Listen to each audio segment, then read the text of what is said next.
In the final segment of our four-part series on the Medici Museum of Art's new exhibit, local attorney and Boy Scouts of America advocate Ned Gold talks about bringing the American Scouting collection to the museum, discusses his relationship with Scouting, and gives commentary on some of his favorite paintings and the real people depicted within. I've been in Scouting since I was 8 years old, so that means I've been in 70 years because I'm really old, all right? And Scouting to me is it's adventure, it's fun, it's character building, it's the opportunity to do things that really most kids can't do without Scouting. It covers every area of human knowledge and endeavor if you want to do that. It'll get you all over the world. If you look at this painting, it's pulling the kids into the adventure of Philmont.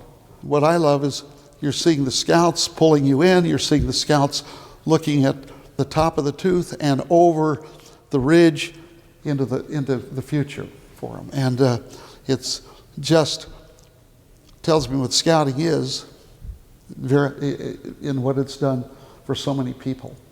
And by the way, here's another thing I love about when I see Rockwell's paintings. So many of them have animals. This has got the burros. But if you look around here, you'll see many of them have dogs. Rockwell loved dogs, and he put his dogs in a lot of his paintings. And he's put them into the adventure of Scouting. This painting here is the Scoutmaster. It's one of my favorite. Rockwell went to the 1953 National Jamboree that was held at Irvine Ranch, California, a big ranch that is now a very big city. And in fact, the main street of that city is called Jamboree Boulevard, and that was built for the National Jamboree.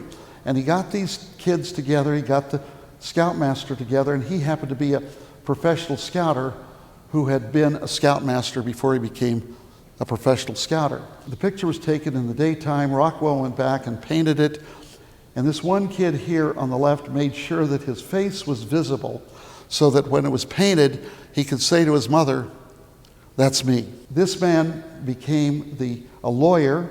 He then became president of Nintendo Corporation. He then became the CEO of the Seattle Mariners, and now he's 80 years old and lives on Mercer Island, Washington.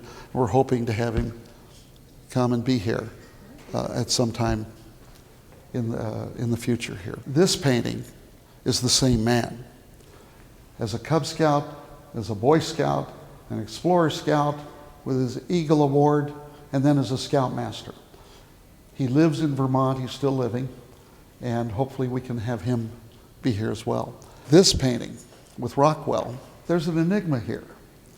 If you look at the third Scout in, you'll see that for some reason Rockwell didn't paint a leg there. It's missing. We don't know why. We don't know the story behind that. We're trying to find out. The man in the blue neckerchief is a scouter that now is a businessman in Baltimore, Maryland, and we're looking to try to bring him here as well. The question could be asked, why did Rockwell do so many Scout paintings?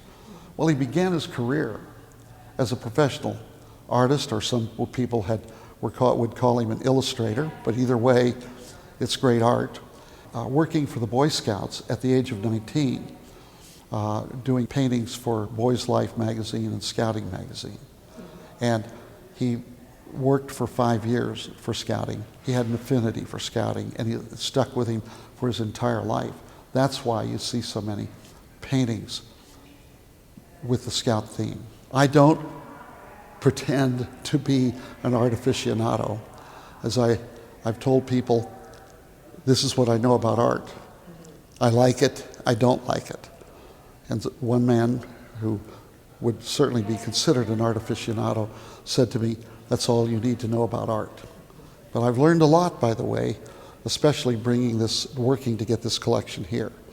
And it was quite a task getting the Boy Scouts to bring it to Warren, Ohio, when they had opportunities to take it to a lot of other larger communities. And one of the big selling points was the centrality of our location. I think was important for this area, and I worked hard to get it here. Took a long time, and I think there's been a saga that went along with it. But it was, the purpose, from my perspective, was that it's something that is unique in the art world. It's unique to this area. It's something that we can use to bring other people in. It can even be used to help bring business here. I see this as being an incredibly great opportunity for the Mahoning Valley. You know, people don't think of us this way, but we sit within roughly 50 to 60% of the U.S. population is within a one-day's drive of Warren, Ohio, and Youngstown, Ohio. There are a lot of scouts and scouters, for example, that travel through the area, and this will give them an opportunity to see this. I watched the truck roll in from Texas. The doors open, and they started bringing the collection in crates. And then I watched it being uncrated. I watched Bill Mullane hang the paintings.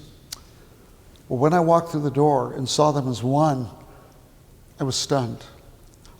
This is the first time they've ever been in one place at one time.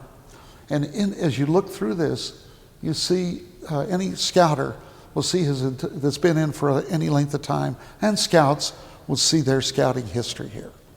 And that's what it means to me. 717 Credit Union.